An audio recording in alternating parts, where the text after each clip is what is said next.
And on to the other big story that we're tracking. Prime Minister Narendra Modi has begun his first visit to his constituency of Varanasi after being elected as Prime Minister. His first stop was at the Bada Lalpur area of Varanasi, and it all began with a strong pitch to woo the weavers of the region. This is Modi's first visit to his constituency after resuming office. He will also now be adopting a village under the MP Model Village scheme today in just a short while from now. Those are live visuals that we're getting to you on your screens at this point in time from the Jayapur village, which Prime Minister Narendra Modi will be adopting under the Sansad Adarsh Gram Yojana, or the MP Model Village scheme today. That is Prime Minister Narendra Modi, who has in fact just landed at the Jayapur village, this after his address at the Bada Lalpur area of Varanasi.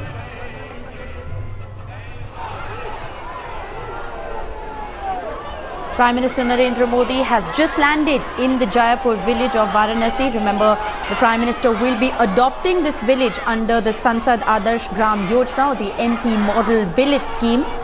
The village has been spruced up ahead of Prime Minister Narendra Modi's visit. He will be adopting this village under the Adoptive Village scheme, which the Prime Minister himself had in fact initiated. Jayapur is located 32 kilometers from the city of Varanasi in the Rohania area. The village is believed to have long-standing links with the RSS as well. The RSS shakhas being held in Jayapur for the last 35 years. The RSS has in fact had a stronghold over this village. And the village is all spruced up, likely to get health centers, schools and banks. The campaign for opening banks has already begun. And that is Prime Minister Narendra Modi at Jayapur being greeted by the villagers. This, remember, is the village that the Prime Minister has adopted under the MP Model Village scheme today.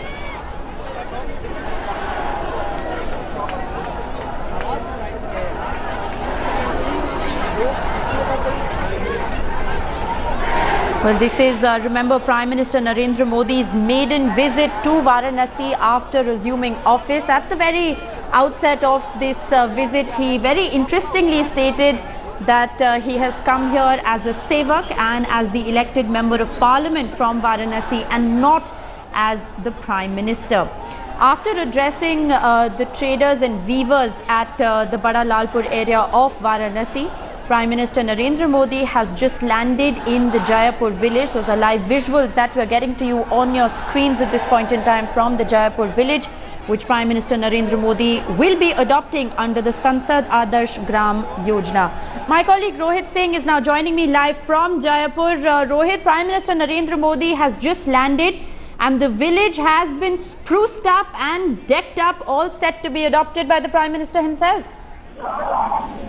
Well, absolutely, it looks like some sort of a festival is going on in Jayapur village at the moment. 10 minutes behind schedule. Then Modi has just arrived. He was supposed to arrive in Jayapur at 11:40, but at 11:50 he has arrived, and he came out of his chopper, and while coming to the stage, he was meeting a couple of local BJP leaders also and a couple of villagers, and after that he has come on the stage and he's the crowds and accepting their love. He is reciprocating to the love which the people are showering on him, and since morning thousands and thousands of people have assembled at the Jayapur village at this ground, and they were waited to get a glimpse of Narendra Modi. Right. Now the man is already.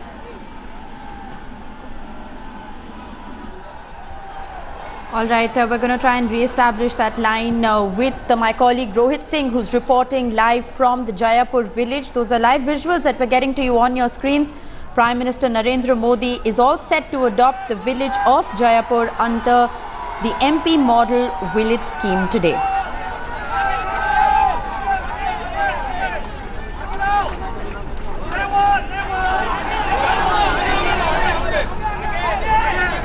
Well, this village of Jayapur, interestingly, is located about 32 kilometers from the city of Varanasi.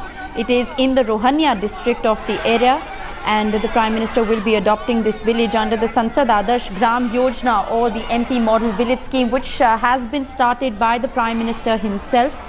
Interestingly, Jayapur has had a very long-standing link with the RSS. The RSS sakhas have been held in Jayapur for the last 35 years or so, and the village ahead of Prime Minister Narendra Modi's visit has been spruced up and decked up, and as my colleague Rohit Singh has been reporting from ground zero, it's almost like there is a festival that is underway at the village. People are out in full force to meet and greet the Prime Minister.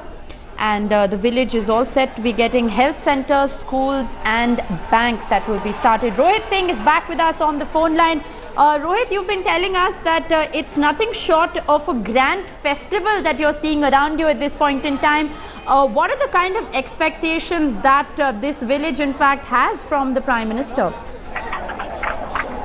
Well, it's, as I told you, it's like celebration which is going on in Jaipur village, because across Varanasi, this is the one village that was picked up by Narendra Modi to develop as a model village, as a job. And absolutely, people are ecstatic, they are enthusiastic. They say that they are happy that their village has been chosen. There are a lot of problems in this village because I have been here for the last 3-4 days. Absolutely. The roads are in bad condition. There are no hand pumps in the village. There is only a primary school. There is no middle school. There is no high school. There is no primary health center.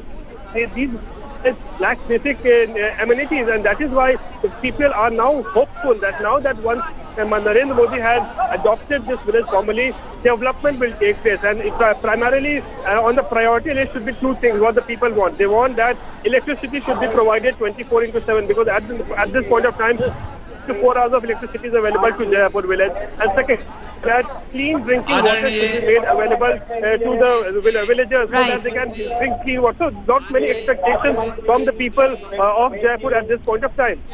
Well, Rohit, it's very interesting that you point out that the village that Prime Minister Narendra Modi is set to adopt and convert into a model village for the rest of the country to look up to, in fact, has no secondary or higher education facilities. There are no health centers. The roads are in deplorable condition. There is no electricity. What really has transpired in the village in the last 48 hours, Rohit? You've been sending us ground reports that the village has completely got a makeover, a facelift ahead of Prime Minister's visit.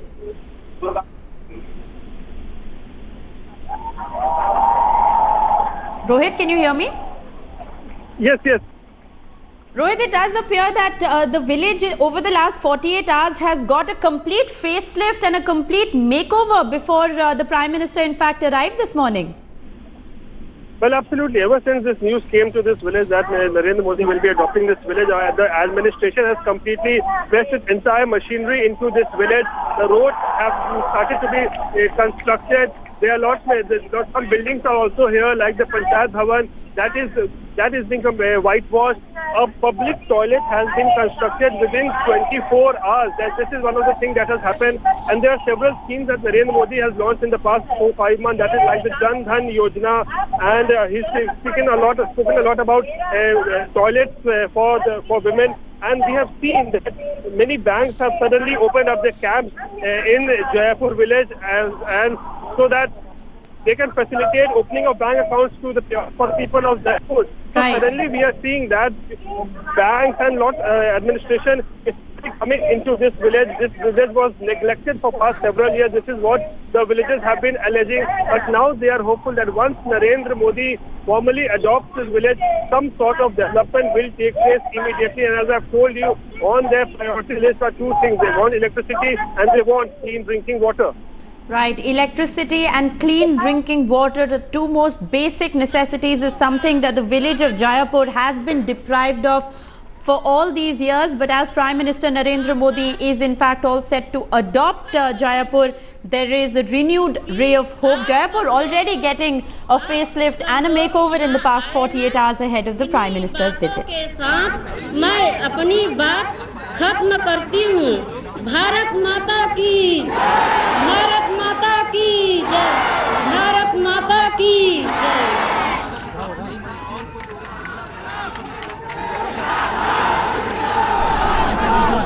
All right, those are in fact several people from the village community and several BJP functionaries who are addressing a public gathering at the Jaipur village. And as my colleague Rohit Singh has been reporting to us, Jaipur is a tiny obscure village which is 32 kilometers from Varanasi. It has no secondary or higher education facilities. It has been deprived of health centers. The roads in the area are under deplorable conditions. There is no proper sanitation or drinking water facilities. There has been no electricity that has been given to the village of Jayapur. But over the last 48 hours, after Prime Minister Narendra Modi is all set to be adopting this village under the MP Model Village scheme, the village has got a complete makeover. Prime Minister Narendra Modi now addressing the people of Jayapur. Let's listen in.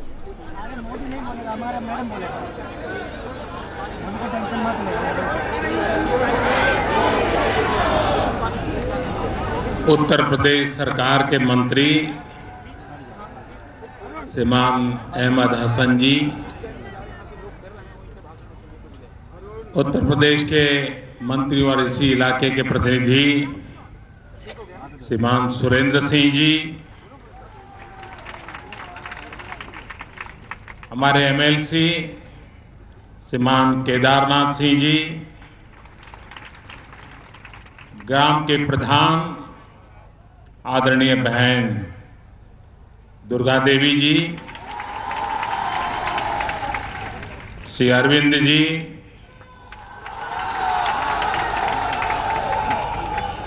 और विशाल संख्या में पधारे हुए जयापुर के प्यारे भाई और बहनों,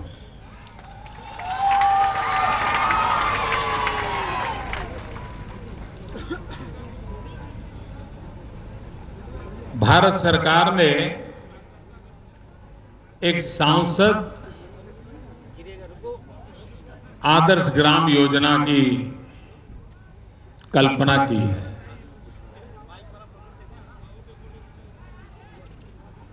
अब मुझे भी एक सांसद के नाते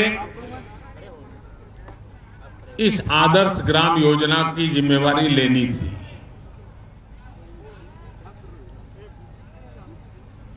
मैं पिछले दिनों अखबार में भांति भांति की कल्पना कथाएं पढ़ रहा हूं।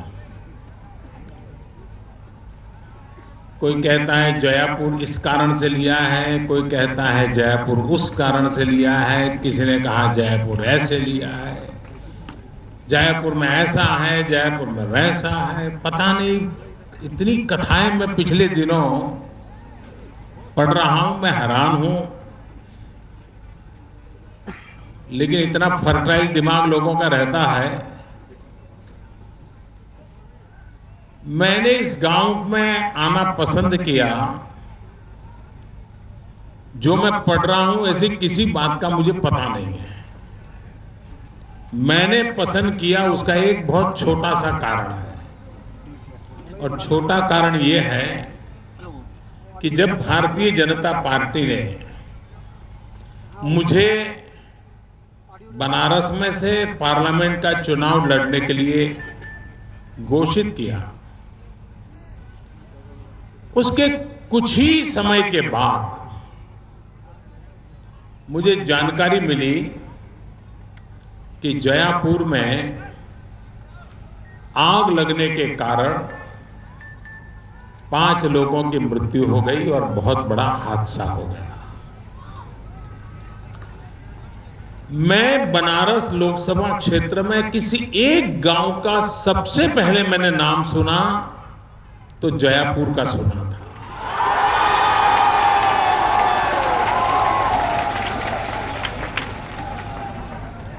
और वो भी एक संकट की घड़ी में सुना था। मैं एमपी तो था नहीं, सरकार भी हमारी यहां नहीं थी, लेकिन मैंने सरकारी अधिकारियों को फोन किए, हमारे कार्यकर्ताओं को फोन किए, और सब लोग यहां मदद के लिए पहुंचे थे। तो ये कारण था जिसके कारण मेरे दिल दिमाग में जयापुर ने जगह ले ली थी।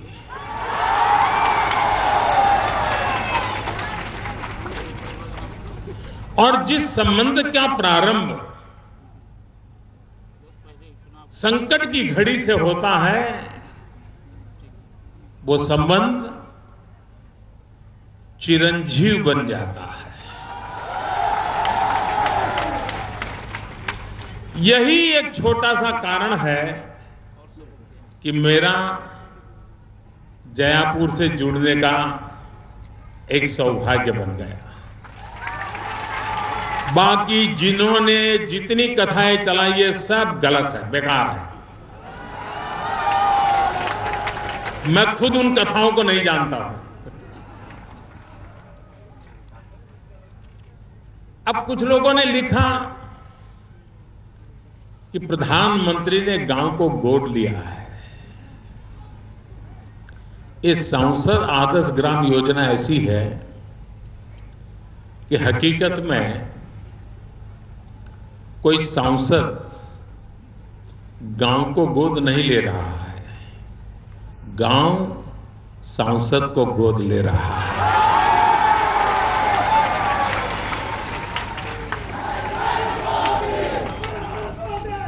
क्योंकि हम सांसद बन जाए, हम मंत्री बन जाए, मुख्यमंत्री बन जाए, प्रधानमंत्री बन जाए, हम कहीं पर भी पहुंचे, लेकिन गांव के लोगों से जो सीखने को मिलता है वो कहीं और नहीं मिलता है।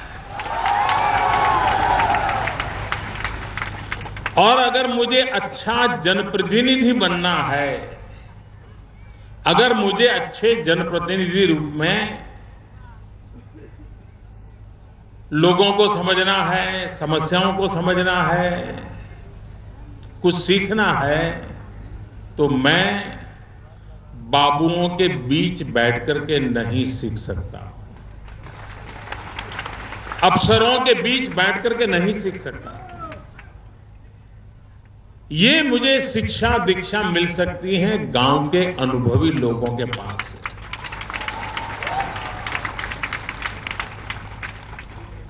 उनके पास स्कूल कॉलेज की डिग्री हो या ना हो, लेकिन उनका अनुभव का तजुर्बा इतना होता है, समस्याओं के बीच रास्ते खोजने का जो उनका तरीका होता है,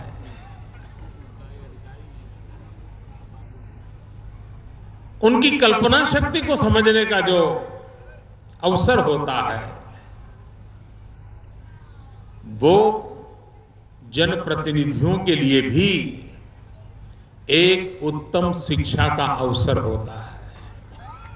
और इसलिए जयापुर को मैंने गोद नहीं लिया है, मैं जयापुर को प्रार्थना करने आया हूं कि आप अपने सांसद को गोद लीजिए।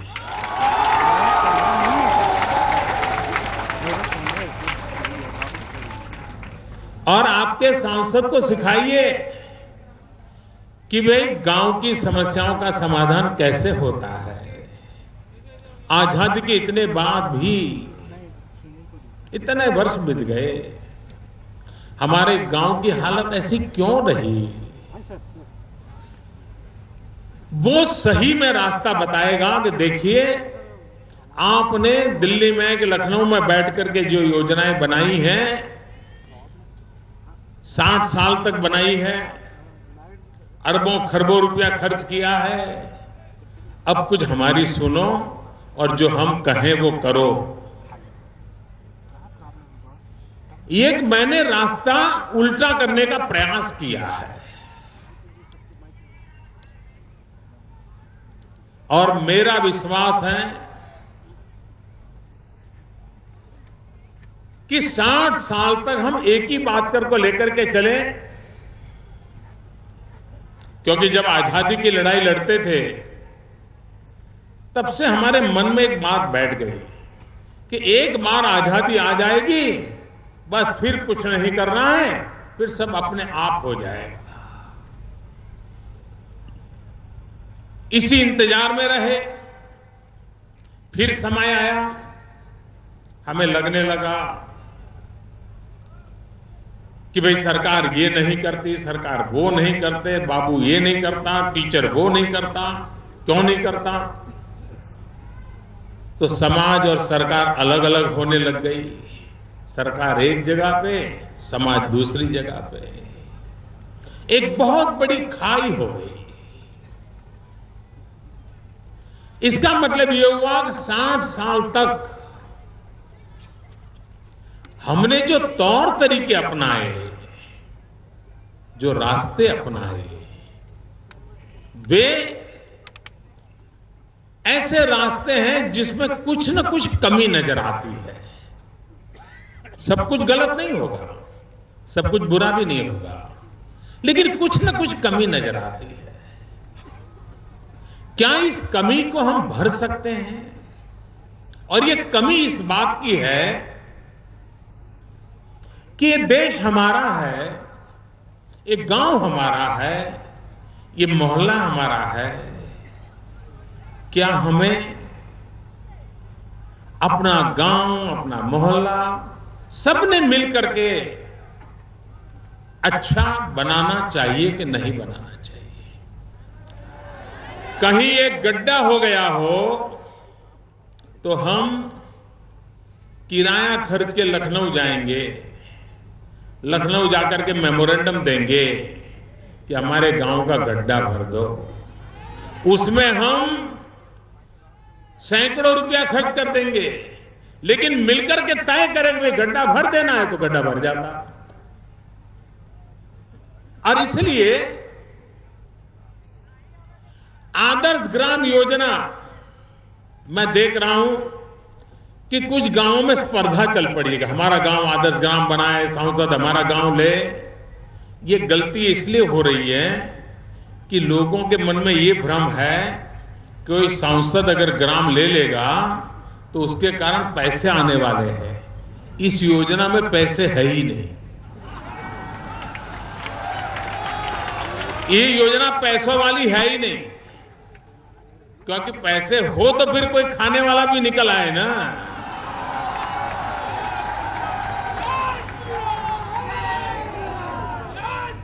ये योजना ऐसी है कि भाई सरकार की इतनी योजनाएं चल रही हैं, इतने रुपये खर्च हो रहे हैं, गांव के जीवन में बदलाव क्यों नहीं आता है? क्या कारण है? मैंने अभी भारत सरकार के सबसे बड़े जो बाबू है, जो देश एक प्रकार से कारोबार चलाते हैं, उनको दिवाली के निमित्त मेरे यहां चाय के लिए बुलाया था। सब बहुत बड़े बड़े अफसर हैं, बहुत बड़े बड़े बाबू हैं। उनको मिलना भी सामान्य नागरिक के लिए तो बहुत मुश्किल होता है, इतने बड़े लोग हैं। तो मैंने उनको चाय पे बुलाया था। मैंने उनको काम कहा, मैंने कहा देखिए आप आज इतने बड़े अफसर बन गए हैं, लेकिन जब पहली बार आईएएस अफसर बनकर के आए होंगे तो पहली नौकरी जहां लगी होगी और जहां आपने कम से कम साल भर काम किया होगा, मैंने कहा कि आने वाले दिनों में आप लोग जहां अपने नौकरी की शुरुआत की थी उस गांव में जाओ और अपने बच्चों के साथ जाओ, परिवार को लेकर के जाओ, उनको दिखाओ आप जब छोटे थे, नए नए आए थे, शादी नहीं हुई थी, नौकरी की शुरुआत थी, कहाँ रहते थे, किस दफ्तर में बैठते थे, कैसी गाड़ी में घूमते थे, उस समय कौन पहचान वाले लोग थे, जरा परिचय कराओ अपने परिवारजनों से। और फिर रात को वहां रुको, कम से कम 3 दिन रुको और रात को सोते समय सोचो कि 30 साल पहले, 25 साल पहले यहां पर आपने नौकरी की होगी, ये गांव आप जैसा छोड़ के गए थे उसमें कुछ बदलाव आया है कि 30-40 साल के बाद? आप तो यहां से यहां पहुंच गए, लेकिन गांव वहां का वहां रह गया। आप खुद जाकर के देखिए, मैंने उनको कहा है खुद जाकर देखिए और अपने परिवार को भी दिखाइए।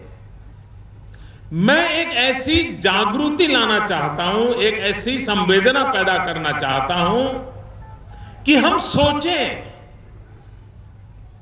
हम भले कितने आगे चले जाएं, लेकिन जिन्होंने हमें आगे भेजा है उनको तो कोई आगे ले जाने का प्रबंध हो।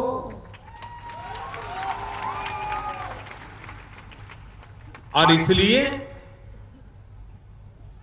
ये मेरी कोशिश है कि हम लोगों के बीच जाकर के, लोगों के साथ मिलकर के एक सरकार की वर्तमान जो योजनाएं हैं उन योजनाओं को लागू करवा के अपनी आंखों के सामने संसद देखें कि वो योजनाएं 100% लागू होती है कि नहीं होती है, और देखिए गांव में परिवर्तन आता है कि नहीं आता है। उन योजनाओं के लागू करने में कठिनाई आ रही है तो नीतिगत परिवर्तन लाने की जरूरत है। तो वो परिवर्तन क्या लाना है? एक बार एक गांव भी अगर सांसद इस प्रकार से कर देगा ना, अपने आप और गांव को उस दिशा में काम करने के लिए सभी सरकार को, बाबुओं को आदत लग जाएगी। और इसलिए मुझे एक ऐसा माहौल बनाना है।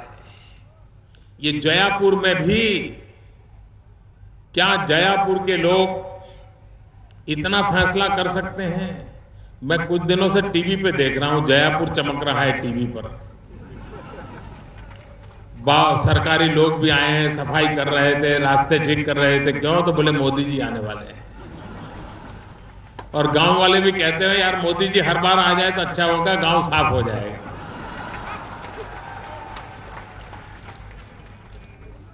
क्या ये सोच सही है? क्या हम नहीं तय कर सकते हैं कि चलो भाई इस निमित्त अब गांव साफ हो गया है, अब मेरा जयापुर गांव का एक एक नागरिक तय करे, हम हमारे गांव को गंदा नहीं होने देंगे।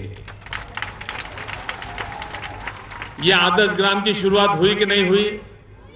हुई कि नहीं हुई? करेंगे?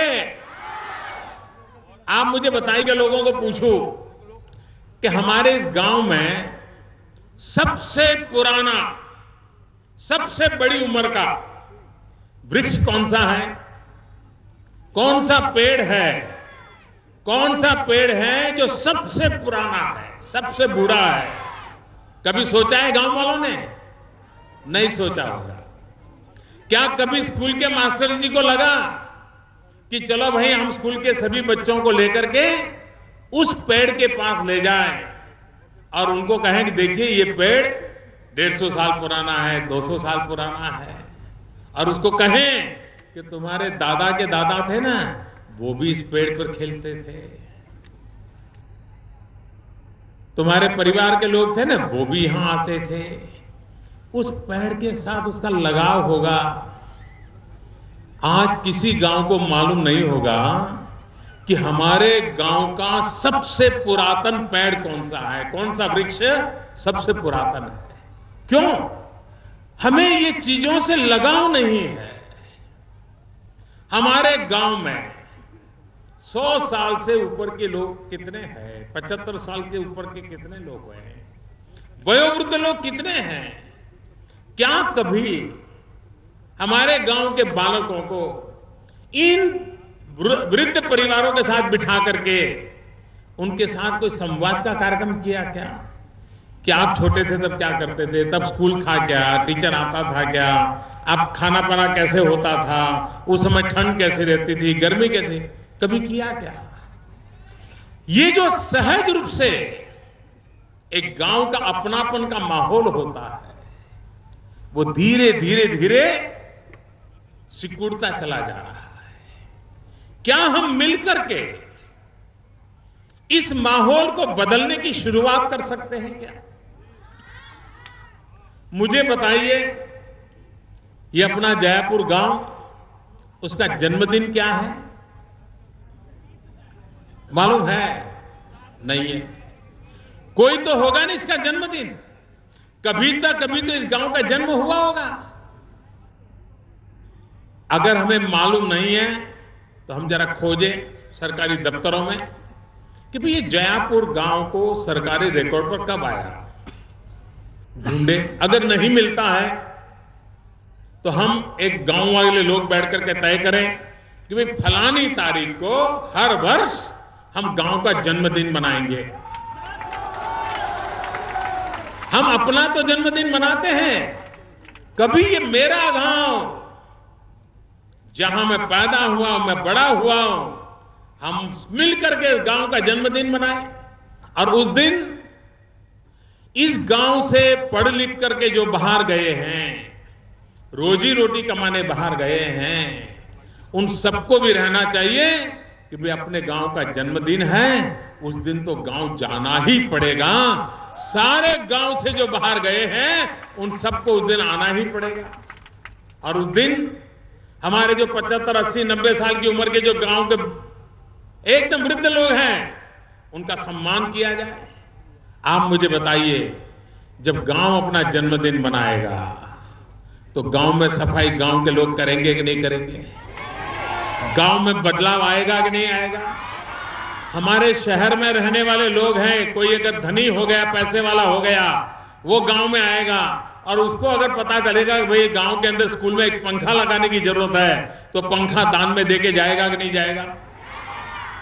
देखिए, बिना सरकार समाज की शक्ति जागृत करके हम एक आदर्श गांव की दिशा में कैसे बढ़ें? अगर हम तय करें कि हमारे गांव में एक भी बच्चा ऐसा नहीं होगा जो खाना खाने से पहले हाथ नहीं धोया होगा, खाना खाने से पहले हमारे गांव का हर बच्चा हाथ धोकर के ही खाना खाएगा, मुझे बताइए इस काम के लिए सरकार की जरूरत है क्या? और आप जानकर के हैरानी होगी, अभी मैंने एक रिपोर्ट पढ़ी थी अपने एक पड़ोसी देश की। उस रिपोर्ट में लिखा गया था कि उस देश में जो बच्चे मरते हैं, उन मरने वाले बच्चों में 40% बच्चे, यानी अगर 100 बच्चे मरते हैं तो 100 में से 40 बच्चों के मरने का कारण क्या था? एक ही कारण था कि वो भोजन के पहले हाथ धोकर के खाना नहीं खाते थे।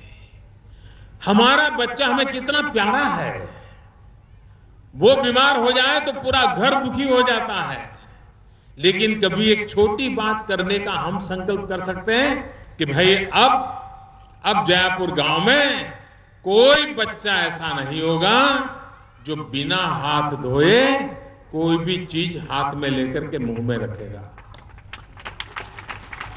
आपको लगेगा ये प्रधानमंत्री है कि कौन है? यही तो गलती हो गई है। हमारे बड़े बड़े लोगों ने इतनी बड़ी बड़ी बातें की जो कभी जमीन पे उतरी ही नहीं। मैं बड़ी बातें करने के लिए पैदा नहीं हुआ हूं, मुझे छोटी छोटी बातों के द्वारा बड़े बड़े काम करने हैं।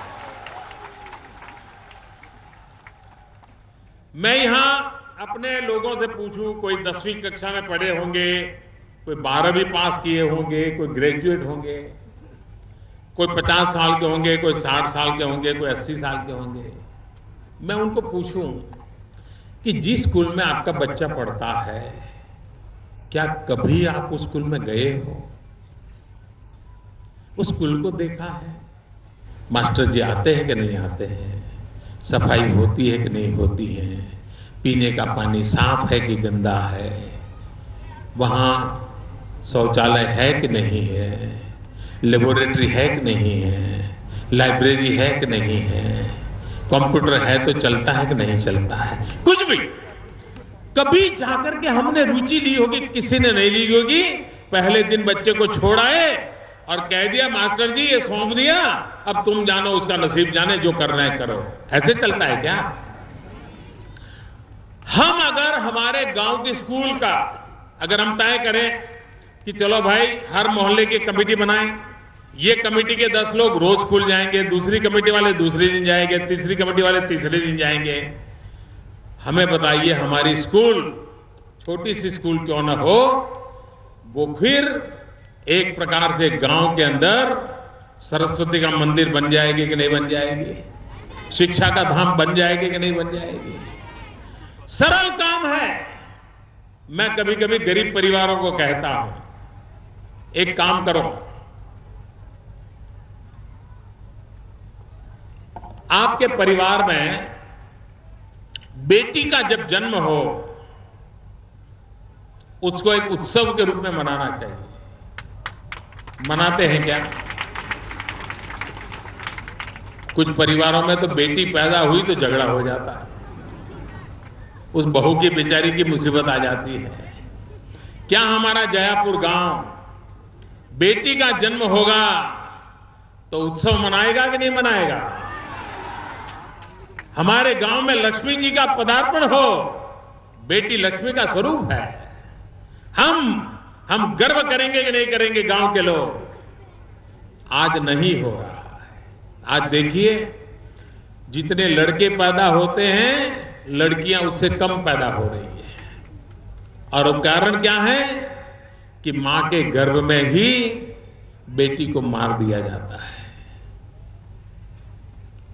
अगर मां के गर्भ में ही बेटी को मार देंगे तो ये संसार चक्र कैसे चलेगा? अगर एक गांव में 1000 बच्चे पैदा होते हैं बालक और 800 बालिकाएं पैदा होती हैं तो 200 बालक कमारे रह जाएंगे। क्या हाल होगा गांव का, समाज का क्या हाल होगा? क्या यह काम सरकार करेगी? क्या एक समाज के नाते हमारी बहन बेटियों की इज्जत, उनका गौरव, एक समाज में माताओं बनना चाहिए कि नहीं बनना चाहिए? और इसलिए मैं आज जयापुर के पास इसलिए आया हूं, हमने तय करना है, इतने साल जो किया सो किया, अब नए तरीके से सोचना है। मैं तो ये भी कहता हूं कि अगर आपके पास जमीन है, खेत है, छोटी सी भी जमीन है, अगर आपके घर में बेटी पैदा होती है, उस खुशी में आप आपके खेत के एक कोने में किनारे पर 5 पेड़ बो दीजिए। उस दिन बेटी बड़ी होगी, वो पेड़ भी बड़े होंगे। बेटी जब 20 साल की होगी, पेड़ भी 20 साल का हो जाएगा। और बेटी की शादी करवानी होगी तो 5 पेड़ को बेच दोगे, बेटी की शादी अपने आप हो जाएगी।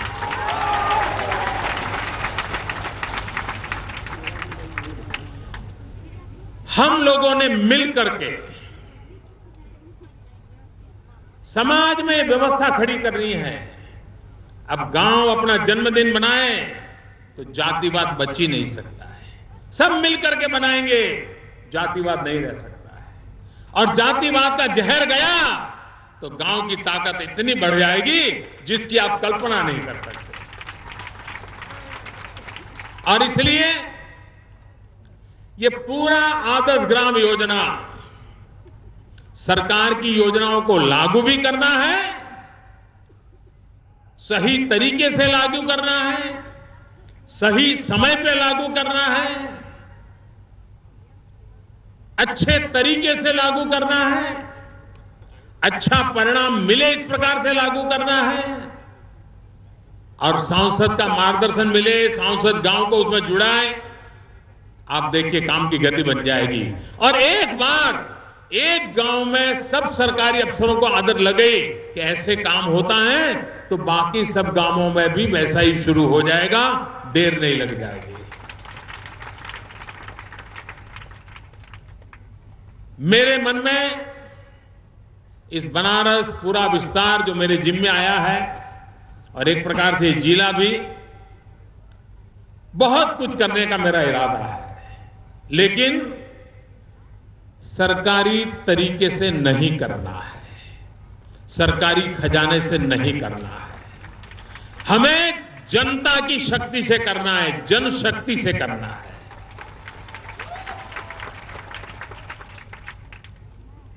अभी हमारे प्रधान दुर्गा देवी जी भाषण कर रही थी।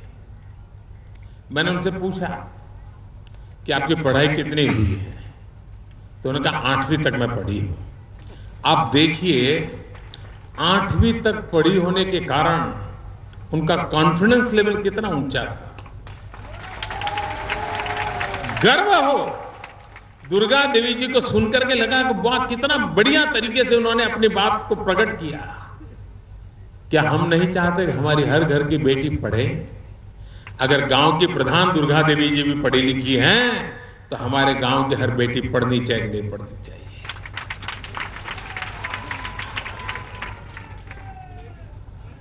ऐसा क्या कारण हो?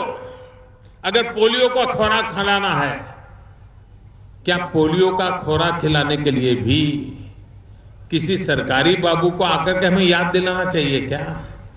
क्या पूरे गांव के अंदर ऐसे नौजवान नहीं होने चाहिए कि जिनका काम हो कि भाई पोलियो का खुराक हर बच्चे को खिलाया जाएगा? क्या कि कभी भी हमारे गांव के अंदर कभी पोलियो आए नहीं, हमारे गांव में कोई बच्चा अपंग न हो, ये काम हम कर सकते हैं कि नहीं कर सकते? पोलियो का खुराक तो सरकार आएगी लेकर के, लेकिन सरकार तक ले जाना बालकों को एक समाज के नाते हम दायित्व उठा सकते हैं कि नहीं उठा सकते? मैं आप लोगों के बीच रह करके, मैंने पिछले दिनों हमारे पार्टी के कार्यकर्ताओं के माध्यम से, यहाँ के अफसरों के माध्यम से यहाँ की कई समस्याओं के विषय में जानकारी ली है। और मुझे विश्वास है कि शासन में बैठे हुए लोग जो हैं, ज्यादातर यहाँ तो राज्य सरकार के माध्यम से ही काम होता है, इन बातों को पूरा करेंगे। लेकिन सरकार क्या करे क्या न करे, हम जयापुर के लोग क्या करें, ये संकल्प लेकर के आज जाना है। और मैं कहता हूं, सांसद ने गांव को गोद नहीं लिया है, गांव अब सांसद को गोद लेगा। एक नई दिशा में मुझे चलाना है और उसी से आदर्श ग्राम बनने वाला है।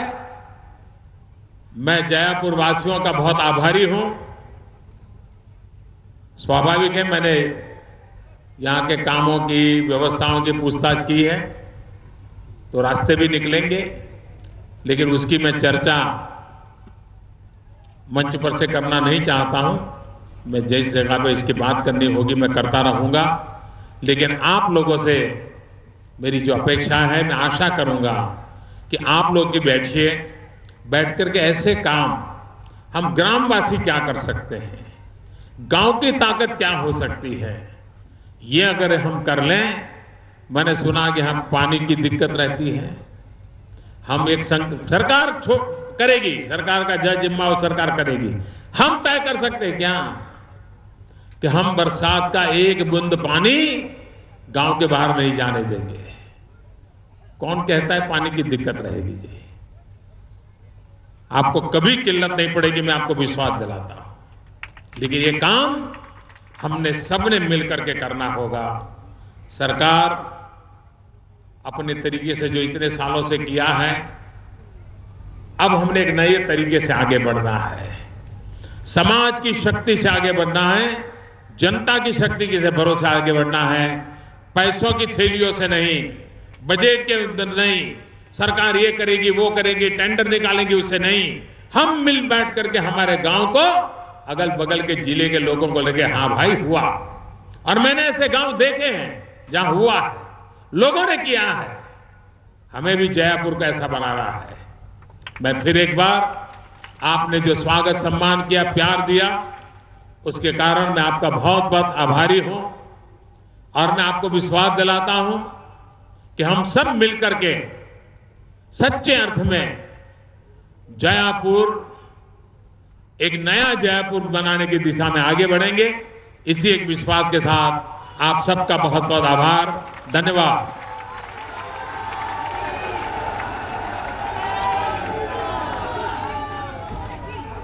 Prime Minister Narendra Modi always has a way with words and a unique way of connecting with people. He has struck an emotional chord as he addressed the people of his adopted village, Jayapur.